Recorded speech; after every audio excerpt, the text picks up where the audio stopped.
Bonjour à tous, alors aujourd'hui comme annoncé sur Instagram, je voulais vous parler de mon setup caméra, de mon petit rig pour le reportage. J'ai pu faire jusqu'à présent une dizaine de tournages avec ce setup, essentiellement en reportage et souvent je partais la journée. Donc il me fallait quelque chose d'assez léger, assez compact. Moi je fais essentiellement de la prise à main levée, même parfois des micro-trottoirs c'est à main levée. Donc il me faut quelque chose qui soit mobile, facile à utiliser, facile à installer et évidemment quelque chose qui pèse pas trop dans les bras. Donc voilà, je me suis dit ça pourrait être sympa de vous partager ce petit setup. Voilà à quoi il ressemble, hein. Vous avez vu les photos un petit peu sur Instagram. Donc je vais commencer par le désassembler, je vais claquer dans les doigts et on va repartir de zéro. Voilà, comme ça on a toutes les pièces détachées et je vais pouvoir vous montrer petit à petit comment je monte ce rig, sachant qu'il n'y a vraiment rien de bien compliqué. Alors déjà commençons par le boîtier, qu'est-ce que j'utilise au niveau de la caméra. Alors là sur les derniers tournages que j'ai fait, comme j'avais pas de nouvelle caméra à tester, j'ai utilisé mon matos. Donc c'est soit la 7 III, soit la 7C. Là aujourd'hui j'ai la 7 III parce que la 7C est en train de me filmer, mais généralement j'utilise plutôt la 7C parce que finalement on retrouve les mêmes performances que sur la 7 III, mais il a tendance à chauffer beaucoup moins, je trouve, que la 7 III. Donc là, moi, comme sur mes derniers reportages, je filmais quasiment toute la journée. Voilà, je préfère utiliser la 7C. Ensuite, pour faire son setup, il y a différents choix. Moi, je me demande déjà qu'est-ce que je vais utiliser comme accessoire. Alors là, pour ce setup, il n'y avait pas grand-chose. J'avais besoin de prendre du son et j'avais besoin d'installer un moniteur. Donc finalement, voilà, il faut que je puisse installer l'écran et le micro sur ma caméra. Jusqu'à présent, j'aime pas trop utiliser les cages, en tout cas sur ce type de petit boîtier hybride. J'ai préféré opter pour l'option de la top handle, donc la poignée supérieure. Alors justement, au niveau des poignées, il y en a vraiment beaucoup, hein. Il y a de tout. Small Rig, ils font plein de poignées différentes. Le truc, c'est que si j'utilise pas de cage, je vais être un peu obligé d'utiliser le sabot. Donc déjà, il me faut une poignée voilà, qui vient se placer sur le support caoutchouc. Et moi, ce que je voulais, qui était important pour moi, c'est d'avoir une poignée avec au minimum 2 prises sabot.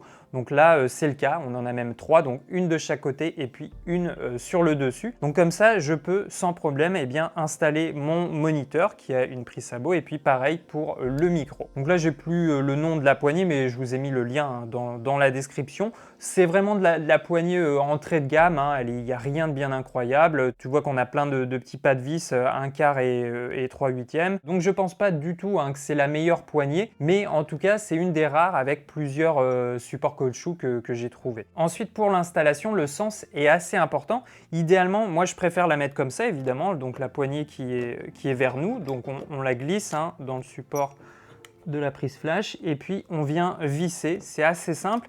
Alors il y a quand même un petit peu de jeu, vous voyez là si je fais ça tangue un petit peu. Alors il y a une vis sur le dessus, on peut venir un petit peu visser, mais c'est vrai que déjà c'est pas facile à atteindre. Et là, il faut plutôt serrer fort, mais moi personnellement, j'ai pas eu de soucis, hein. Ça tient tout le long du tournage. À certains moments, ça s'est peut-être légèrement dévissé, donc là, il faut quand même faire attention et il faut toujours bien vérifier que le sabot est bien enfoncé jusqu'au bout et que voilà, la poignée soit bien serrée. Du coup, ça, c'est la meilleure position pour utiliser la caméra, là, au niveau du poignet. Je trouve que c'est pas mal.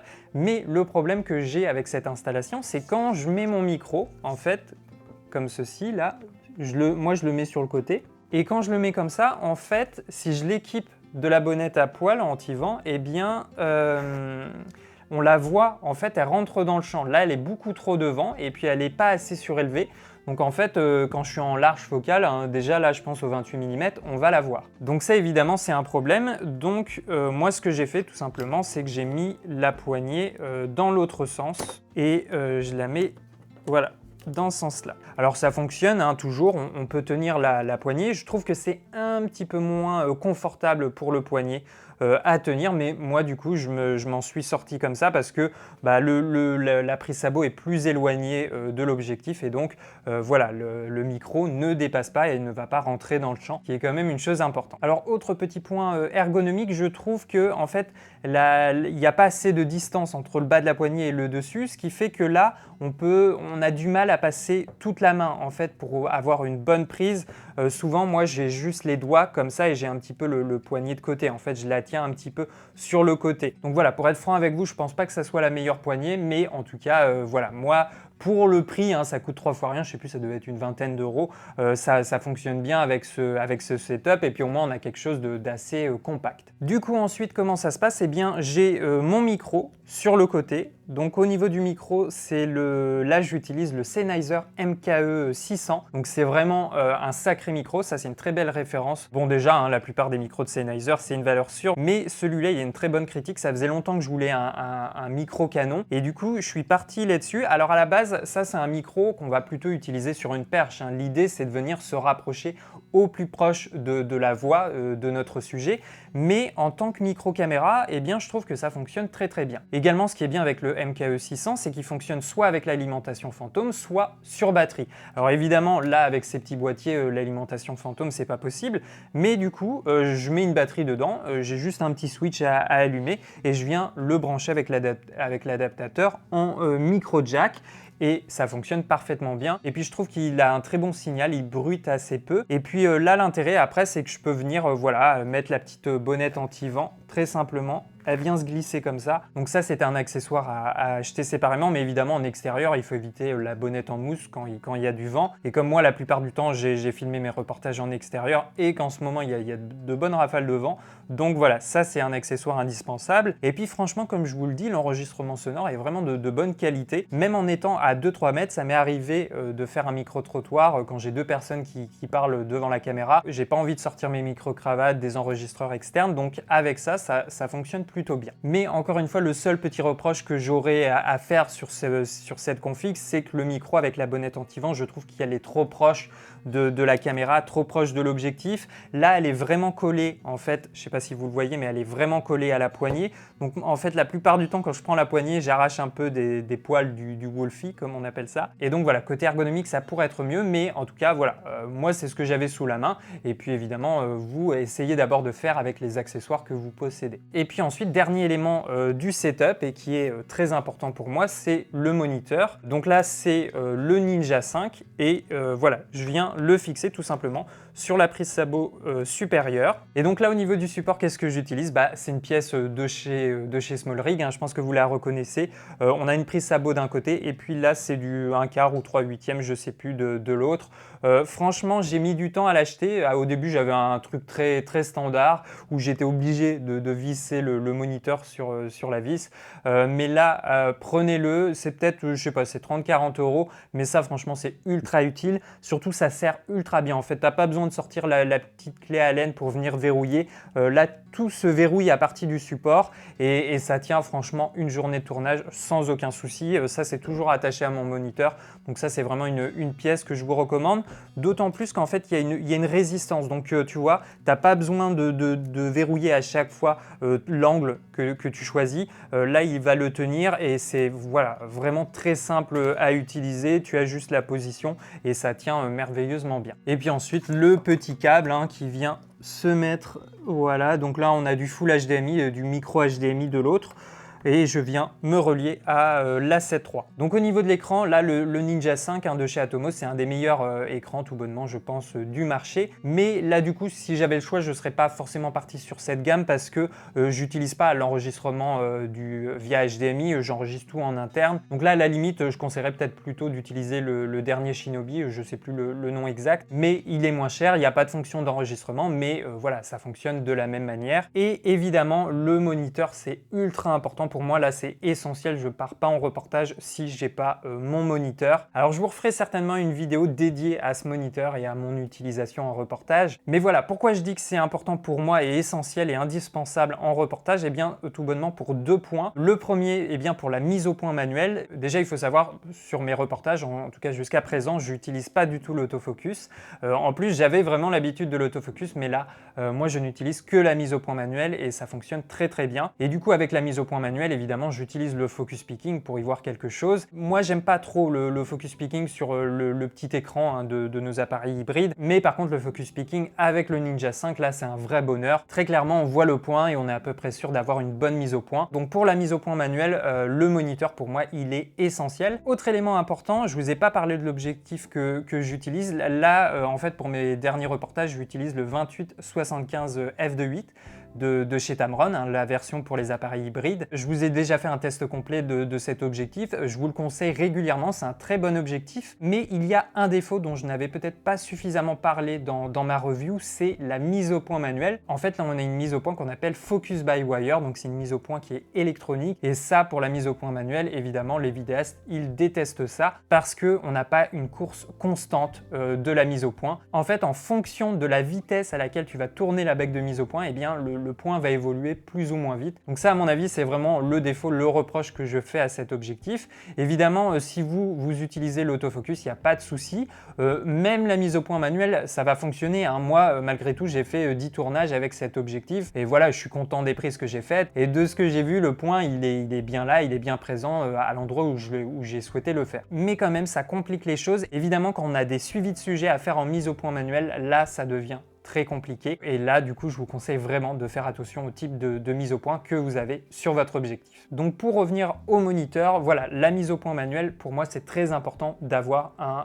bon écran, un bon retour vidéo pour pouvoir effectuer un point précis. Maintenant, l'autre point important pour moi du moniteur et l'autre utilisation que j'en ai, c'est pour l'exposition. Moi, personnellement, j'ai tendance à faire l'exposition beaucoup à l'œil. Déjà, tout simplement parce que je préfère ça. Pour moi, c'est quelque chose de plus naturel. Et puis également parce qu'en reportage, je tourne quasiment 5 plans à la minute. En tout cas, je tourne beaucoup de choses très rapidement. J'ai besoin d'être efficace et j'ai besoin de faire une exposition correcte et très rapidement. Et donc, je n'ai pas le temps et je ne prends pas le temps d'utiliser par exemple le false color ou alors les zébras. Je pourrais utiliser les zébras, mais c'est vrai que j'aime pas trop avoir d'éléments graphiques qui s'affichent sur mon écran. Déjà, le focus picking, pour moi, c'est suffisant. Même parfois, je trouve que c'est un peu trop perturbant. C'est déjà un peu trop. Mais du coup, c'est pour ça que le moniteur est très important. Évidemment, je ne vous conseille pas de faire une exposition uniquement à l'œil comme ça avec l'écran de ces appareils photo hybrides, tout simplement parce que l'écran n'est pas fiable et en plus en fonction du niveau de luminosité que vous affichez sur votre écran, eh bien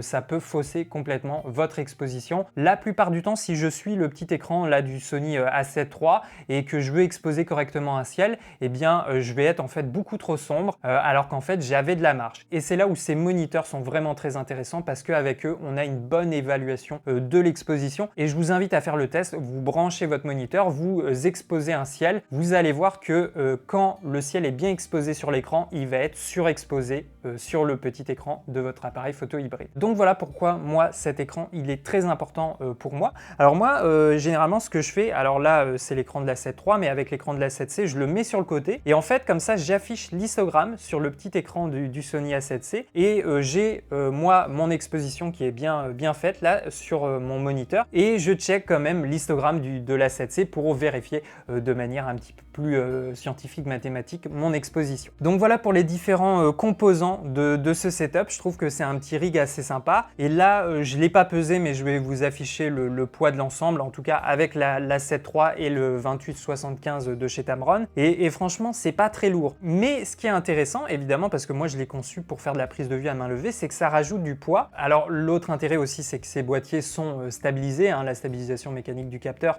donc ça permet déjà d'avoir une image assez stable, mais le fait d'alourdir un peu votre setup, d'avoir du poids en plus, et bien voilà, on a la gravité qui fait son affaire et on a quelque chose de beaucoup plus stable. Et donc moi, j'ai fait beaucoup de tournages entièrement à main levée et comme je vous disais, j'ai même fait des interviews, des petits micro-trottoirs à main levée. Alors bon, parfois quand les gens parlent longtemps, 6 à 10 minutes comme ça à main levée, c'est un peu fatigant. Mais quoi qu'il arrive, je sais que j'ai des illustrations qui vont venir dessus. Donc si jamais j'ai besoin de me recaler, moi ce qui est important, c'est que l'audio tourne toujours. Mais voilà, je peux changer un petit peu ma focale, machin. Je sais que je vais avoir des illustrations qui vont venir rythmer un petit peu ma vidéo. Et puis ça va sécuriser aussi ma prise. Donc voilà pour ce setup. Moi ce que j'aime bien, c'est qu'il n'est pas trop large. Il monte un petit peu en hauteur, mais pas trop non plus. Tu vois que ça reste raisonnable, hein. Surtout que la plupart du temps, je suis un petit peu comme ça, donc l'écran est un petit peu baissé. Alors après, il faudrait que je teste. Je ne sais pas ce qui aurait été le mieux, peut-être d'avoir une cage avec une poignée sur le côté. Au niveau du poignet, c'est peut-être plus reposant. C'est vrai que là, cette position-là, elle fatigue un petit peu au niveau du poignet. Et en fait, là, moi où j'ai un petit peu le plus du mal, c'est avec la main gauche. C'est vrai qu'elle retient quand même pas mal de poids. Et je suis toujours en fait avec la main un petit peu en contraction parce que pour faire la mise au point manuelle. Et du coup, c'est vrai que souvent, j'ai besoin de faire tourner un petit peu le poignet parce que ça pèse un petit peu quand même en main. Mais là, moi, je vous parle de 4-5 heures de tournage quand même, hein. moi je garde ça à main levée pendant une journée, donc je trouve qu'au final c'est quand même pas mal. Donc voilà les amis, petite vidéo assez simple sur cette config caméra pour les reportages que j'utilise. Bah voilà, si vous avez envie de refaire la même ou si ça vous donne des idées, c'est avec plaisir. Je me suis dit que ça serait intéressant de vous partager ce setup. Et puis comme d'habitude, je vous ai mis les liens de la config complète dans la description. Voilà les amis, j'espère que ça vous a plu. N'hésitez pas à venir donner votre avis dans les commentaires. Qu'est-ce que vous pensez de cette petite config? Et puis vous également, si vous avez un setup caméra un peu particulier, notamment pour des prises de vue à main levée, n'hésitez pas à nous le partager dans les commentaires. Je pense que ça peut être intéressant d'avoir votre retour d'expérience sur vos setups. Voilà les amis, je vous laisse là-dessus. C'était Benjamin avec Derrière la caméra. Ciao les artistes!